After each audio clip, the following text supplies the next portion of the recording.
right. So we're diving into British pilgrimage sites today.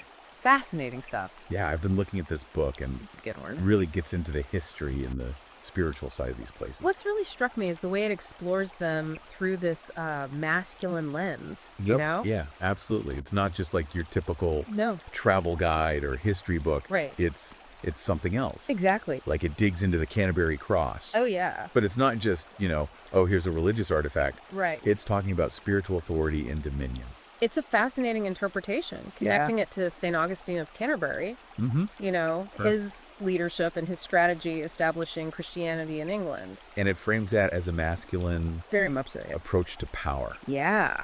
Okay, so we're talking about leadership, we're talking about power, Mm-hmm. but also about like the courage to stand up for what you believe in. Absolutely. And the book section on Thomas Becket Oh, yeah. really hits on that. Absolutely. His refusal to back down to King Henry II, even when it meant, death. Yeah.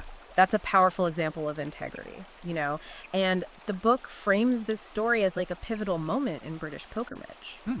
It becomes more than just visiting a shrine. It becomes about resistance. Right, so it's like his sacrifice Yeah. as this whole other layer to the pilgrimage experience. Yeah. It's like you're honoring his stand Absolutely. by going there. Yeah, and what's interesting is it draws a parallel between Beckett's journey and the challenges that men face today. Oh, really? How so? Well, it argues that men are often pressured to compromise their values, Mm-hmm. to conform to societal expectations Uh-huh. that don't always align with their true selves. Yeah, I can see that. Yeah. So are you saying that the book sees pilgrimage as a kind of metaphor Exactly. for the struggles that men go through Very much so. to find their own path? It even shares a story about a modern man who retraced the Canterbury pilgrimage route. Well, And not for religious reasons, but as like a personal journey of self-discovery. interesting. Yeah, it highlights how these ancient rites can still be relevant today, Yeah. offer a framework for navigating like the complexities of modern life. That makes me think about how we often view pilgrimage as a physical and spiritual journey, but this book seems to be suggesting that it's a deeply intellectual journey as well. Yeah, absolutely. And, it goes beyond just like individual journeys. Okay. It looks at the impact of pilgrimage on British national identity. That makes sense. You think about places like Glastonbury Tor and Lindisfarne, Yeah, steeped in history. steeped in myth. Yeah. You go to those places and there's like this energy that Yeah. speaks to a shared past. Collective memory. Exactly. Yeah. Like by walking those paths, Yeah. those pilgrims were connecting to like the essence of Britain. And what's fascinating is that the book points out how pilgrimage acted as a social leveler. Oh, really? Regardless of your social standing, everyone was equal on the road. It created a sense of camaraderie, Right. a shared experience that transcended those boundaries. It stripped away all the superficial stuff and got Yeah. to the core of being human, the resilience, Yeah. the camaraderie. Their willingness to help each other. Exactly. Yeah. That really resonates with me. It speaks to like a fundamental human need for connection and purpose, Yeah. something that transcends those differences. Okay, so we've talked about Canterbury and the themes of courage and integrity. Yeah. But this book doesn't stop there. No, it doesn't. It's like a whole network of these pilgrimage sites. Throughout Britain. Yeah. Throughout Britain. And each site has its own history, Yeah. its own symbolism. Right. And what the author does really well is connect them to this overarching narrative of what he calls the sacred masculine. Sacred masculine. Okay. Yeah. So let's get into some of these other sites. Okay. The book's take on Winchester Cathedral Oh, yeah. really caught my eye. Winchester is described as like the heart of England, and it talks about the symbolism in its architecture. Okay. The nave, the transepts, the stained glass windows, Mhm. and sees these as expressions of divine order, Okay. spiritual education. Yeah. And this is where it gets really interesting. Okay. It links Winchester to the legend of King Arthur, Yes. talking about the Winchester Round Table Mm. and those ideals of unity, leadership, and chivalry. Yeah, and the author makes a compelling case that the King Arthur legend speaks to this deep yearning in men, Oh, really? this yearning to combat chaos and find meaning in their lives. Okay. And it's like Arthur's quest for the Holy Grail becomes this metaphor for the spiritual enlightenment that men are often seeking today. Wow. That's a really powerful connection. Yeah. right, so we've got Canterbury, we've got Winchester. Where else does this book take us on this pilgrimage through Britain? Well, next we go to Salisbury Cathedral, Okay. and the author really focuses on the spire there. And he sees this as a symbol of human aspiration towards transcendence, Yep. towards something beyond the everyday. He even mentions the spire's alignment with the sun. Yeah, during solstices and equinoxes. Right. It's this physical manifestation of the connection between the earthly and the spiritual. Yeah. It's powerful imagery. And of course, Salisbury also holds another treasure, Yes. the Magna Carta. Yes, the Magna Carta. This document that resonates so strongly with ideas of justice and fairness And individual rights. and individual rights. Yeah. And the author very cleverly links the Magna Carta to the pursuit of enlightenment Yes. and rational thought. He argues that those principles are not just political, Right. but they're deeply spiritual as well. It's like they're essential elements in a man's journey towards understanding himself. Yeah, and the world around him. That's a great point. So we're seeing this thread of individual growth, pursuit of knowledge, Yeah. woven into these pilgrimage sites. Absolutely. What else does the book highlight? Well, the book discusses Sir Christopher Wren, Oh, wow. the renowned architect Yes. who drew inspiration from Salisbury Cathedral spire Uh-huh. when he was designing St. Paul's Cathedral in London. Right. Wren's architectural achievements are just incredible. Yeah. It's like he translated those spiritual aspirations of the past Yeah, into a new language. absolutely. A new architectural style. That spoke to the evolving spirit of his time. Exactly, and it highlights how these ancient sites continue to influence us. Yeah. They shape our artistic expressions Right. and reflect our own search for meaning. Exactly. So we've explored cathedrals. Yeah. We've looked at historical figures, and we've touched on these themes of leadership and integrity. Yeah, But no exploration of British pilgrimage would be complete without talking about Stonehenge, of course does this that. place shrouded in mystery. Yeah. What does the book have to say? Well, it focuses on Stonehenge as like a testament to human desire Uh-huh. to understand the universe, to find our place in the grand scheme of things. It's a place that sparks so much wonder, Absolutely. speculation. Yeah. The book mentions the heel stone Right. and its significance in marking those celestial alignments. And it even connects the heel stone to ancient traditions of enlightenment. Yeah, and spiritual awakening. What I found really fascinating is that the author also brings attention Yeah. to a perspective that's often overlooked, Yeah. the role of women in Stonehenge's history. Interesting. Yeah, we often focus on those masculine aspects of these ancient sites, Right. but we sometimes forget to acknowledge Yeah. the contributions of women Yeah. as shaping our shared history. It's a good reminder that the spiritual journey is not exclusive to any one gender. Right. It's a human journey. Absolutely, and we need to recognize and honor Yeah. the contributions of all those who came before us. Absolutely.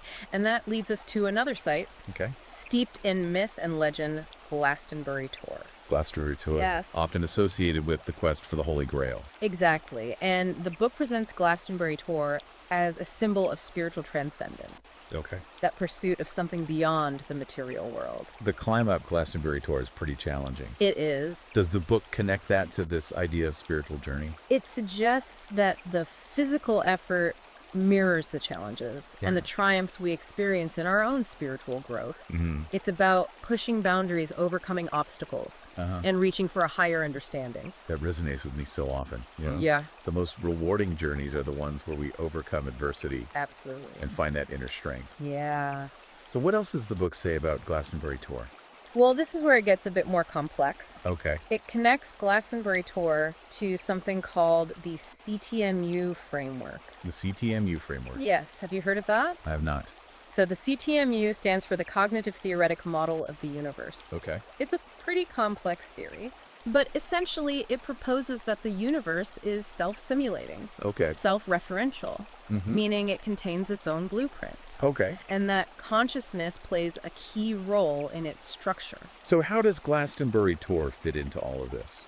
Well, the book argues that Glastonbury Tor, with its layered history, its Yeah. connection to myth and spirituality, acts as a physical representation of these complex ideas. So it's like by climbing the Tor, Yeah. you're not just, conquering a physical challenge, Right. you're engaging with these deeper, more Yes. abstract concepts. About the universe and our place in it. Exactly. Fascinating. And it doesn't stop there. Okay. It delves into the legend of the Glastonbury thorn. Okay. This tree that is said to have bloomed twice a year, Wow. once at Christmas and once at Easter.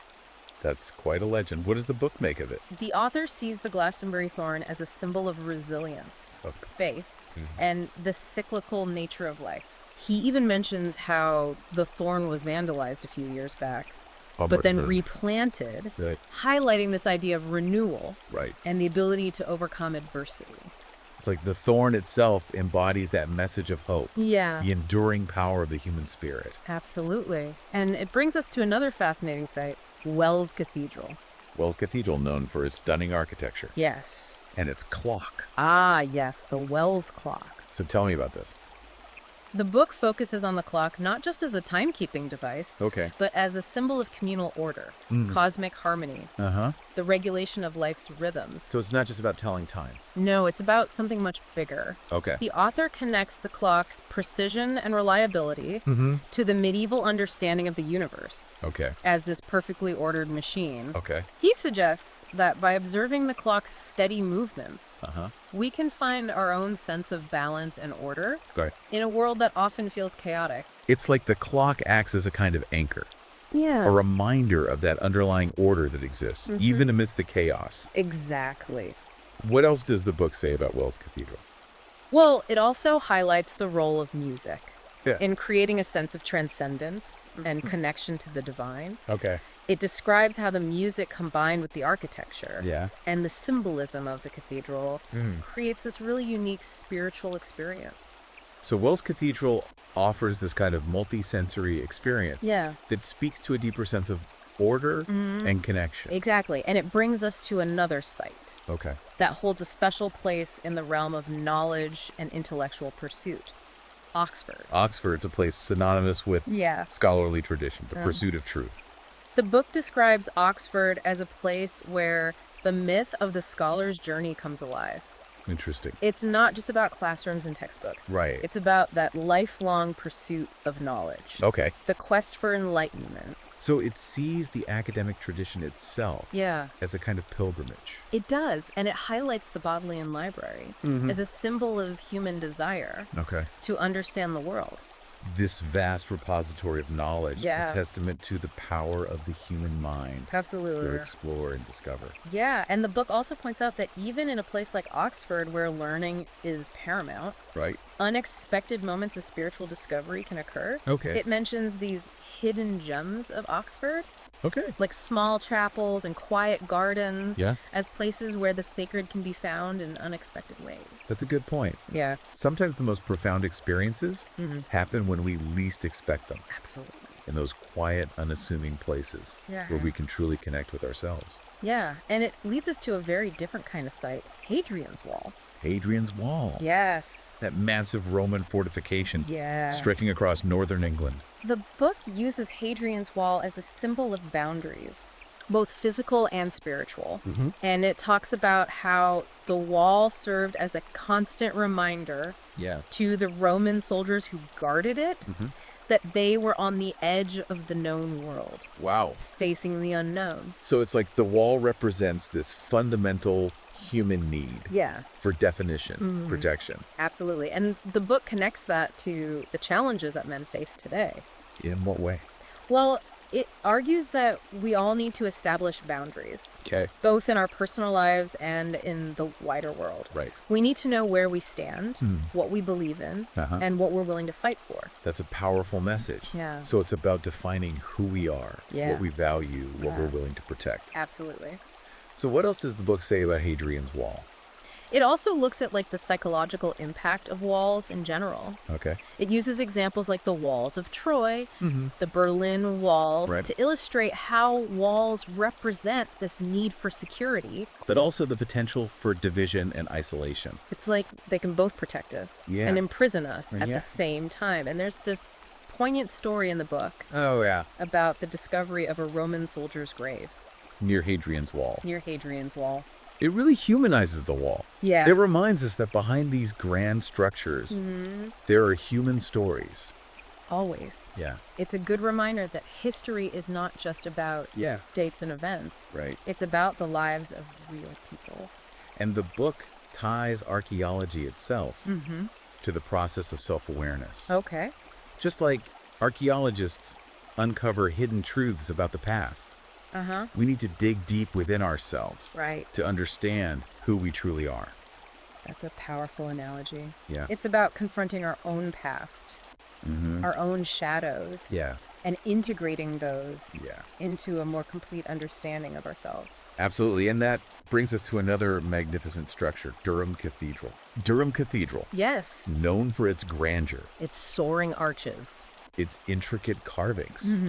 What does the book have to say about it? Well, it focuses on Durham Cathedral's architecture, Okay. emphasizing the grandeur and the symbolism of its ribbed vaults Okay. and its pointed arches Uh-huh. as reflections of divine order.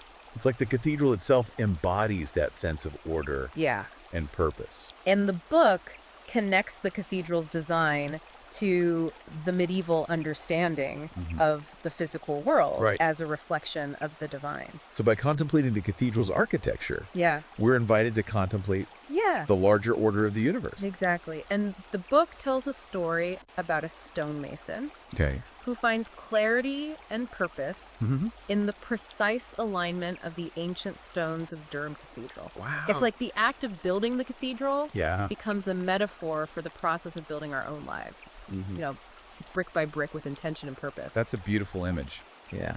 So we've journeyed from Canterbury to Durham, Yeah. exploring themes of leadership, Yeah. integrity, the pursuit of knowledge, the importance of boundaries. Absolutely. What other destinations await us on this pilgrimage through Britain? The book takes us to the rugged beauty of the Scottish Highlands, Okay. where we encounter the West Highland Way. Let's pause there for a moment. Okay. This feels like a good place to take a break Yeah. and let our listeners absorb all these fascinating insights. We'll be back in a moment to continue our deep dives into this extraordinary book. Sounds good. Yeah, the West Highland Way. Okay. It's a challenging trail, you know? Yeah. It really tests your limits, both physically and mentally. Right. And the author connects that to this kind of inner strength that men need to cultivate. So it's about more than just enjoying a scenic hike.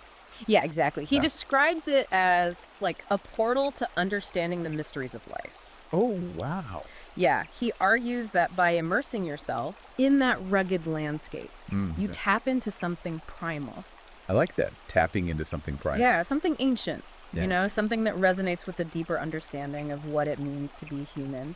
Does he elaborate on that at all? He talks about slowing down, being present, tuning out the noise of the modern world, Right. you know, connecting with nature, Yeah. with your own inner strength, and with the long lineage of men who have walked those paths before you.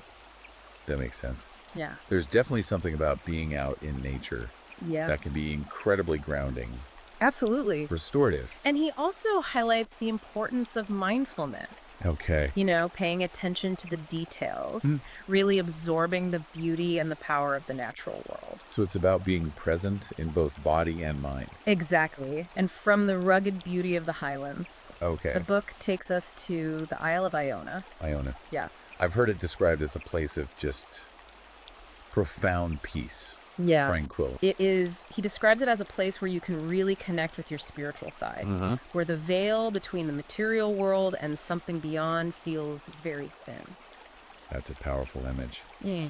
What else does he say about Iona? Well, he talks about the island's history, Okay. its connection to St. Columba, who brought Christianity to Scotland Right. back in the 6th century, Right? and how it's become a pilgrimage destination for people all over the world. Drawn to that sense of peace. Yeah. That deep connection to the sacred. Yeah, it sounds like a place that invites contemplation and reflection. It does.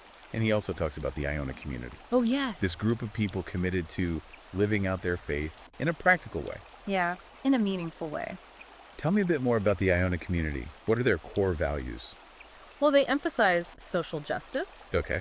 and community service. Uh-huh. And the author ties this back to the theme of the sacred masculine, Okay. suggesting that true masculinity is not just about strength and power, but about using your gifts to make a positive impact on the world. It's about stepping up, Yeah, taking responsibility, Yeah. using your strength to serve something greater than yourself. absolutely. And he also highlights the importance of ritual. Okay? He describes this very simple ritual he performs after every pilgrimage. Okay. He rings a small hand bell Uh-huh. in a quiet chapel. I love that imagery. Oh, it. What does that represent for him? He says it's a way of marking the end of one journey Oh. and the beginning of another, Mm-hmm. acknowledging the cyclical nature of life, Right. the constant flow of endings and beginnings. I love that it's like closing one chapter Yeah, and opening a new one, exactly. carrying the lessons forward. Carrying the lessons and experiences forward. Yeah. From Iona, Yeah. the book brings us back to Canterbury, Yes. the symbolic endpoint of the pilgrimage. Full circle. Full circle. He describes how those final steps into Canterbury Cathedral Yeah. were a moment of real triumph and renewal for those medieval pilgrims. It's like they were arriving, Yeah. not just at a physical destination, but at a new understanding of themselves. Exactly. And he suggests that modern men can experience that same sense of renewal, Okay. that shedding of old layers, Good. and embracing of a truer self. Does he give any examples of how modern men can achieve that? He talks about the importance of reflection, Okay. taking the time to really process the experiences of the journey and integrate them into your life. Okay. He mentions a friend who returned to Canterbury Uh-huh. after a year-long pilgrimage Wow. and just felt this profound sense of closure and renewal. It was like the city itself had taken on a new meaning, Right. a deeper significance because of the journey he had undertaken. That's powerful. Yeah, and he encourages readers to share their pilgrimage experiences with others, Okay. not just to inspire others, but also to solidify those lessons learned, Right. to create a sense of connection and community. Because sharing our experiences helps us to make sense of them. Yeah, integrate them in a more meaningful way. Exactly. He even encourages readers to craft a personal myth, to see their own pilgrimage as a hero's journey. To see our own lives through the lens of mythology. Exactly. It's about finding that deeper meaning in our experiences, even the challenging ones. Right. And seeing them as part of this larger narrative of growth and transformation. So we're not just living our lives, we're creating our own stories. Absolutely. And finally, he leaves the reader with a powerful image. Okay. The Canterbury Bell, The Canterbury Bell. this flower that blooms in the shadow of the cathedral. What does he say about it? He sees it as a symbol of the eternal return, the cyclical nature of life, the Yeah. constant flow of endings and beginnings. Not like that. Yeah, it's a reminder that the pilgrimage is never truly over. You know, those lessons we learn, the transformations we undergo, they stay with us. It's a comforting thought Yeah. that even though journeys end, their impact continues to shape us. It does, and it's not just about those big life-changing pilgrimages. Right. He suggests that we can find these moments of pilgrimage Yeah. in our everyday lives. What does he mean by that? He talks about walks in nature, Uh-huh. quiet moments of reflection, Huh? acts of service. Yeah. You know, anything that connects you to something larger than yourself. Right. It's about finding those moments of transcendence, Yeah. of renewal, of connection in the midst of our busy lives. Yeah. That's something I think we can all relate to. Yeah. You know, we all need those moments of pause, of reflection, Yeah. to recharge. To recharge and reconnect with what truly matters. Absolutely. And those moments can be just as powerful and transformative Right. as any grand pilgrimage. So we've explored Canterbury, Winchester, Salisbury, Yeah. Stonehenge, Glastonbury Tour, Wells Cathedral, Wells Cathedral, Oxford, Hadrian's Wall, Durham Cathedral, Hadrian's Wall, Durham Cathedral, the West Highland Way, and Iona. and Iona. That's quite a pilgrimage. Yeah, but the book covers even more ground. It does. Yeah, he doesn't stop there. Okay. He takes us to the Ridgeway, The Ridgeway. Britain's oldest road, Wow. steeped in the history of the ancient Britons. It sounds like stepping back in time. It is. He describes this feeling of walking along that ancient path Yeah. and imagining the people who walked there centuries ago. It's like a tangible link to the past. Yeah. And then he also explores St. Albans, Okay. where the first Christian martyr in Britain, St. Alban, made his stand. St. Alban, a figure of courage, Yeah. conviction. The author sees St. Alban's story as a reminder of the importance of standing up for what you believe in. Especially Yeah, even in the face of adversity. in times when it can be so challenging Yeah. to hold on to your principles. And absolutely, and from St. Alban's. Okay. The book takes us to the majestic St. Paul's Cathedral in London. St. Paul's Cathedral, Yeah, a symbol of resilience and rebirth after the Blitz. exactly. He describes it as a testament Yeah. to the enduring human spirit.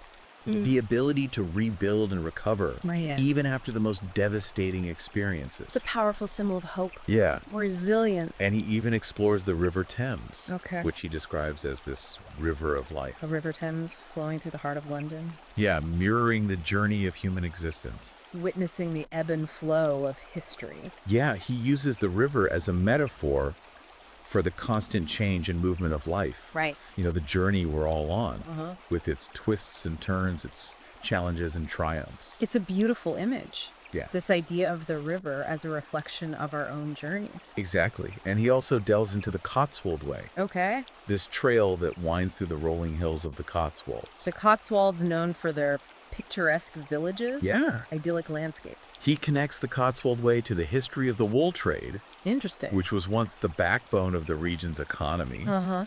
And he talks about the Cotswold lion, Okay. this breed of sheep. A Cotswold lion known for its hardiness and resilience. Interesting, but what does he say about the Cotswold lion? He uses it as a symbol of the qualities that men need to thrive in today's world. Okay. Strength, adaptability, a willingness to work hard. Right. You know, even in the midst of beauty and tranquility, there's a need for strength and perseverance. And he doesn't shy away from the challenges that men face in today's world. No, he doesn't. He talks about the pressures of modern life. Yeah, the feeling of being lost or directionless. I think those are feelings a lot of men can relate to. Absolutely. And he offers hope. Okay. He suggests that the pilgrimage, Mm-hmm. both literally and metaphorically, Right. can be a way to reconnect with ourselves. Yeah. To rediscover our purpose and our strength. It's about finding that inner compass, Yeah, that sense of direction. exactly. And one of the trails he focuses on is the Pennine Way. The Pennine Way. This 268-mile trail, Wow. considered one of the toughest in Britain. That's a serious challenge. It is, he calls it the backbone of Britain. Okay. And uses it as a metaphor for the kind of inner strength that men need to develop. What does he say about the Pennine Way's challenges? He talks about the rugged terrain, Okay. the unpredictable weather, the Yeah. sheer distance, Right? and he says that it's those challenges Oh, that yeah. make the journey so transformative. It's like by pushing our boundaries, Yeah. facing our fears, we discover a deeper strength within ourselves. Exactly. And he also draws this fascinating parallel Okay. between the geological formations of the Pennines with their layers of rock that have been shaped by centuries of erosion and the way that our own challenges shape us Right. and make us stronger. It's a powerful analogy that Yeah. our struggles are not something to be avoided, Right? but something to be embraced. Yeah. And from the Pennines, Okay. he takes us to York Minster, Minster. one of the largest and most impressive cathedrals in Europe. Truly awe-inspiring. Yeah. He captures that sense of awe in his writing. He talks about how the minster's soaring arches and intricate carvings draw your gaze upward, reminding you of humanity's aspiration towards the divine. It's like a tangible expression of our yearning for something greater. Yeah. And he even encourages readers to stand beneath the rose window Okay. and just let that light wash over them, Yeah. to feel that connection to something beyond the everyday. It sounds like an incredibly moving experience. It is, and he connects York Minster to the story of St. Cuthbert, It's like- this 7th century monk, Okay. known for his piety, his connection to nature, Right. and his resilience in the face of adversity. So a figure of strength and humility. Yeah, the author sees Cuthbert's journey from hermit to bishop Okay. as a metaphor for spiritual growth. It's a reminder that growth isn't always linear, Right. that it involves retreats and advances, moments of solitude and moments of connection. It's about finding that balance, that rhythm in our own spiritual journey. Exactly, and he highlights the symbolism of Cuthbert's pectoral cross, Okay. which was discovered in his coffin centuries later. What does he say about the cross? He sees it as a symbol of the intersection Uh-huh. between the earthly and the divine, Okay. a reminder that even in the darkest times, there's a light that can guide us. That's beautiful, this idea that even in the face of adversity, Yeah. there's a source of strength and hope. that we can tap into. Absolutely. And he also talks about the Lindisfarne Gospels. The Lindisfarne Gospels, Yeah. these masterpieces of calligraphy and illumination. He sees them as a testament to the power of masculine creativity. Okay. The meticulous craftsmanship. Yeah. The artistry. The devotees. The devotion poured into their creation. Right. It speaks to the creative potential that lies within men. It's like those Gospels are this physical manifestation Yeah. of that creative energy, that inspiration to create something beautiful and enduring. Exactly. And now the book takes us back to Hadrian's Wall. Back to Hadrian's Wall. But this time he focuses on a different aspect of it. Okay. The stories of the men who lived and worked there. I'm curious to hear about those. What does he highlight? He talks about the archaeologists Oh. who were uncovering the remains of those Roman forts and settlements along the wall. Right. And he uses those discoveries to paint a picture of what life was like Yeah. for the soldiers who were stationed there. It's like bringing history to life, Yeah. you know? Yeah. Imagining those men going about their daily routines, facing those challenges, Yeah. forming bonds with each other. He talks about the challenges they faced, Right. the sacrifices they made, the camaraderie that developed between them Yeah. as they stood together on the edge of the empire. It's a reminder that we're all part of something bigger, Yeah. you know, and we can draw strength from the stories of those who came before us, Absolutely. who faced their own challenges with courage, Yeah, and the author connects those stories. to the challenges that men face today, Right. suggesting that we're all standing on some kind of wall, Yeah. facing our own personal frontiers. We're all on a journey, you Yeah. know, facing our own obstacles, Yeah. trying to navigate a world that can often feel so uncertain Absolutely. and unpredictable. He also talks about the importance of boundaries, Okay. both physical and spiritual, Yeah. and how those boundaries help us define who we are and what we stand for. Boundaries are essential Yeah. for defining our own space, Yeah. our own values, our own sense of self.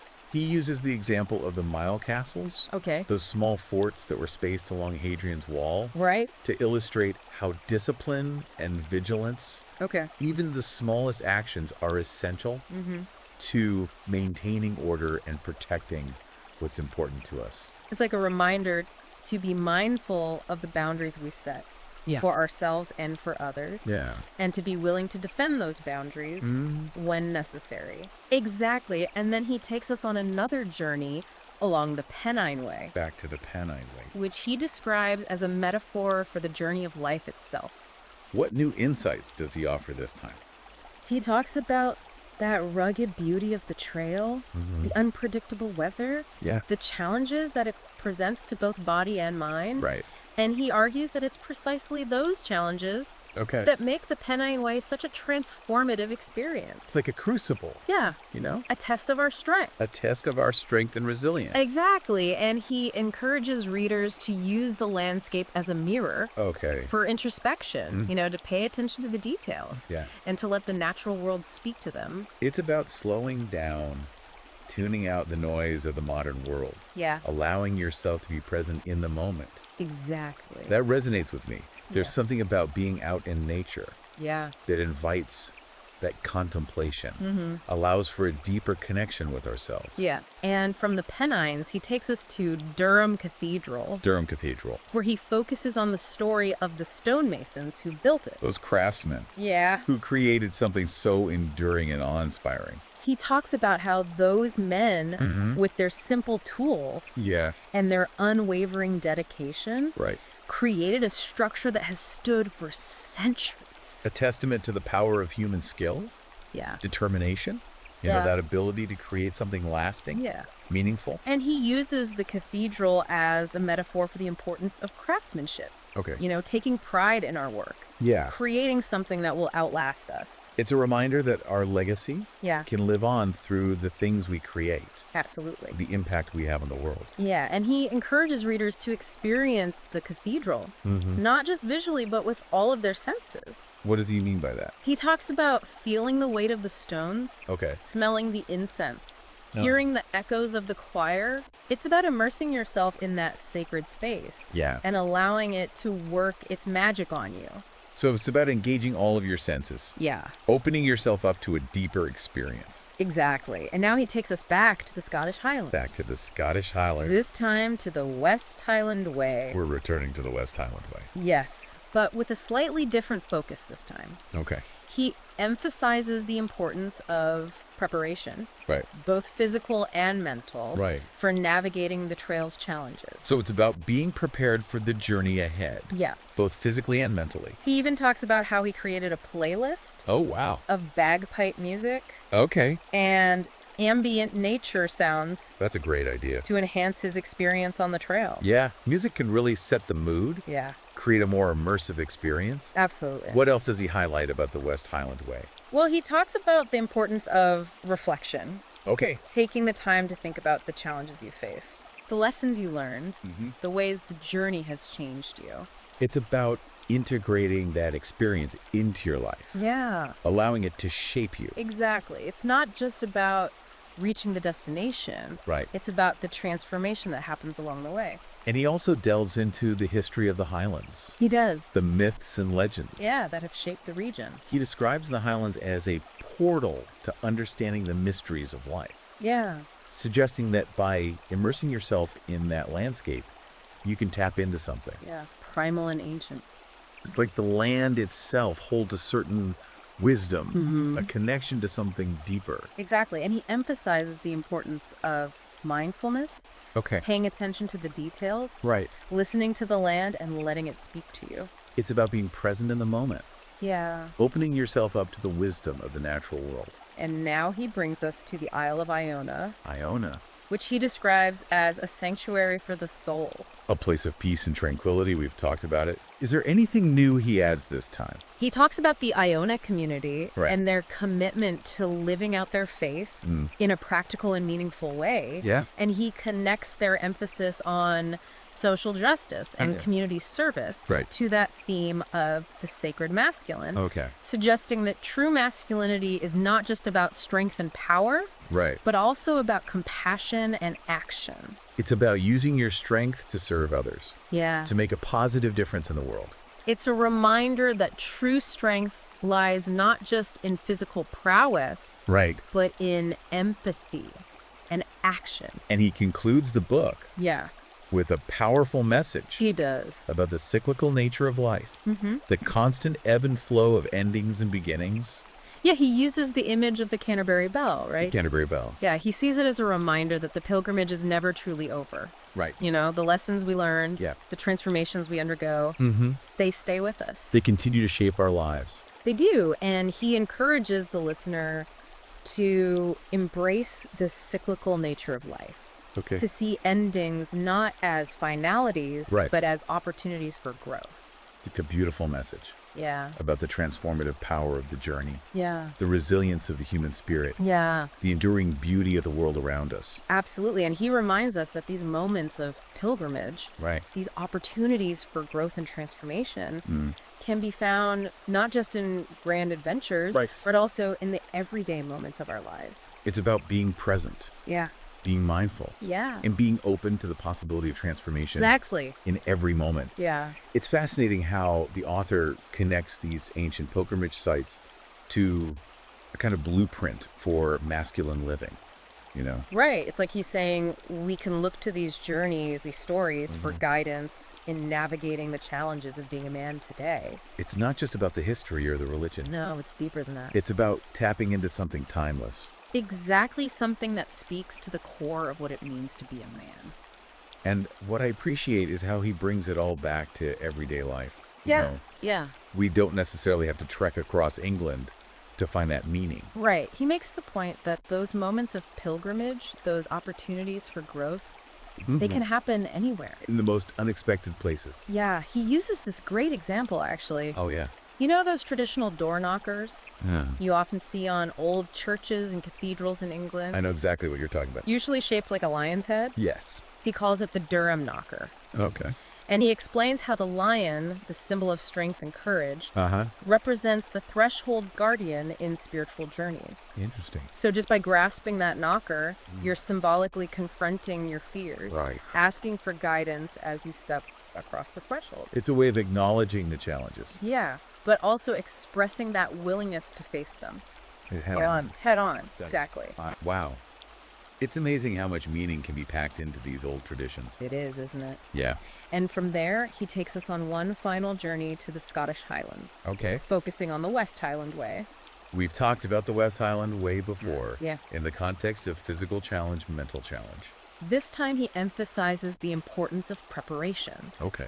how the right mindset is crucial to navigating those challenges. Makes sense. He even describes how he created this playlist cool. of bagpipe music Okay. and ambient nature sounds I love that. to enhance his experience on the trail. Yeah, it's like creating a soundtrack for your own personal journey. Exactly. And then he also talks about the importance of reflection. Okay. You know, taking the time to think about the challenges you faced, the lessons you learned, and how that experience has really changed you. So it's not just about reaching the destination. Yeah. It's about the transformation that happens along the way. Exactly. And finally, he brings us to the Isle of Iona.